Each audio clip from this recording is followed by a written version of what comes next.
Bismillah. Bagaimana jika seorang istri menuntut cerai kepada suami karena si istri ingin bebas dan tidak mau dinasihati oleh suaminya? Istrinya tidak pernah mengurus anak dan suaminya. Mohon penjelasan. Yang pertama, dia terancam menjadi wanita yang tidak akan mencium harumnya surga. Padahal harumnya surga itu tercium dari jarak 40 tahun perjalanan. Dalam hadis yang diriwayatkan Imam Abu Daud dan Tirmidzi dari sahabat yang mulia Thauban radhiyallahu anhu, Rasulullah sallallahu alaihi wasallam bersabda, ayyuma imra'atin sa'alat zawjaha talaqan fi ghairi ma ba'sin faharamun 'alaiha raihatul jannah.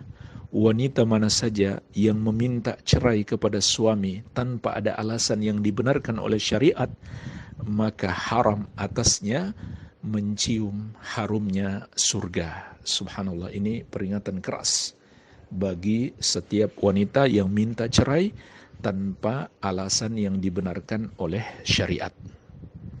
Kemudian yang kedua, seharusnya sebagai wanita, sebagai istri dia bersyukur ada suami yang mau menasihatinya, yang mau membimbingnya, yang mau mengawasinya. Karena itulah sebab dia masuk surga. Sebagaimana firman Allah Azza wa Jalla, ar-rijalu qawwamuna 'alan nisa. Laki-laki adalah pemimpin para wanita. Pemimpin untuk dibawa kemana? Dibawa ke surga. Dididik, dibina. Itulah fungsi suami sebagai pemimpin. Fungsi utamanya memberikan pendidikan agama, memberikan nasihat dan arahan-arahan, membawa istrinya ke surga. Jadi hendaklah seharusnya dia bersyukur kepada Allah Azza wa Jalla memiliki suami yang mau membimbing dan menasihatinya. Kalau dia malah tidak mau dibimbing dan dinasihati, maka dia termasuk wanita yang tidak mensyukuri nikmat Allah Azza wa Jalla yang sangat besar tersebut. Padahal Allah telah mengingatkan, la in syakartum la azidannakum wa la in kafartum inna adzabi lasyadid.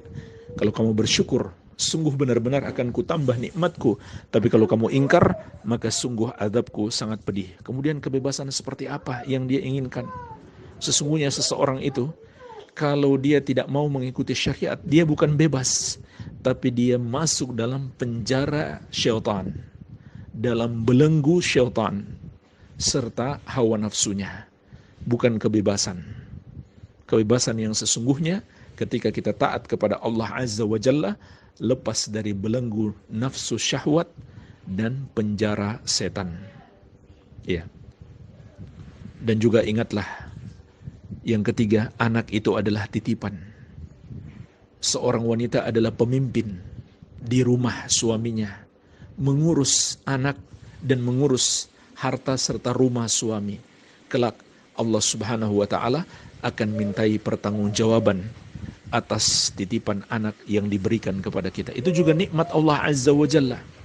Dan sebab rizki dilapangkan, serta sebab kita masuk surga. Ini diantara hikmah Allah memberikan anak kepada kita agar menjadi sebab kita masuk surga. Kalau kita mendidik, mengurus, memelihara mereka dengan sebaik-baiknya, memperhatikan kesehatan mereka, memperhatikan makan mereka, dan terutama memperhatikan pendidikan agama mereka.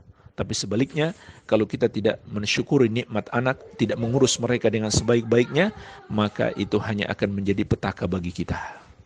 Kelak anak-anak ini akan menuntut kita di hari kiamat, bahkan bisa jadi menyeret kita ke neraka kalau kita tidak mengurus mereka dengan baik.